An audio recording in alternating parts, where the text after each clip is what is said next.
Manchester United. Najúspešnejší klub v histórii Premier League. Klub s tradíciou, titulmi, legendami. No dnes čeli najtemnejšej sezóne vo svojej modernej histórii. V sezóne 2024-2025 zaznamenali až 15 prehier v Premier League. To sa im ešte nikdy predtým nepodarilo. A aby toho nebolo málo, smerujú k najnižšiemu bodovému zisku od vzniku Premier League v roku 1992. Čo sa stalo s týmto kedysi dominantným klubom? Od čias Sira Alexa Fergusona ubehlo už viac než 10 rokov. Po jeho odchode v roku 2013 klub hľadal nástupcu.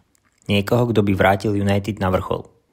Prišli Moyes, Van Gaal, Mourinho, Solskjaer a nakoniec Ruben Amorim. A hoci niektorí z nich priniesli trofeje, Liga majstrov však ostáva v nedohľadne. No čo je ešte horšie, výkony v Premier League je v sezóne 2024-2025 absolútne pod úroveň. Prehrať 15 zápasov v jednej ligovej sezóne, to je číslo, ktoré by sme skôr čakali od tímov bojujúcich o záchranu. Nie od 20-násobného majstra Anglicka. Na ihrisku to jednoducho nefunguje. Defenzíva je deravá, záloha neudrží loptu a ofenzíva bez nápadu, bez pohybu, bez efektivity. Zranenia, nedostatok formy, nekonzistentné výkony. Casemiro, Mason Mount, Bruno Fernandes. Hráči, od ktorých sa očakávali líderské výkony. Jednoducho netáhajú tým vpred. A brankárska otázka? Po odchode De Geu je to neustála lotéria. Taktika Rubena Amorima sa zdá byť nepochopená, hráči nevedia, čo majú hrať a keď to aj vedia, nedokážu to zrealizovať. Výsledkom je nelichotivé skóre, strata bodov so slabšími súpermi a frustrácia hráčov. Sezóna 2024-2025 bude zlomová. Nie v pozitívnom zmysle, ale v negatívnom.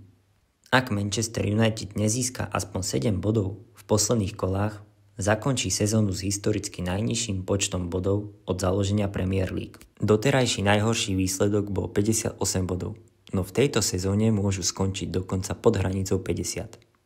Pre tento klub s takouto veľkosťou je to katastrofa. Fanúšikovia sú nespokojní. Legenda ako Roy Keane hovorí o hanbe a analytici spochybňujú absolútne všetko. Od majiteľov, cez vedenie až po samotných hráčov. Čo ďalej s Manchesterom United? Ktorí hráči by mali odísť a kto by mal prísť, aby sa klub opäť postavil na nohy?